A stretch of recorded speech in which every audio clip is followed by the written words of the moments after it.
এক আয়াতে কারিমা তিলাওয়াত করেছি রাসূল আরবি সাল্লাল্লাহু আলাইহি ওয়া আলিহি ওয়াসাল্লামের অসংখ্য আমিও বাণী হাদিস থেকে এক টুকরো হাদিস পড়েছি। আয়াত ও হাদিসের আলোকে ইখলাস ও রুহানিয়তের সমন্বয়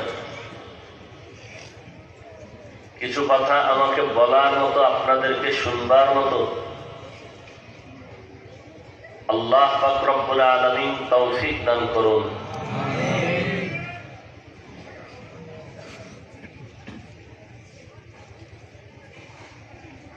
নেক আমলের জন্য বান্দার শক্তি যথেষ্ট নয়, আল্লাহর তৌফিক যথেষ্ট।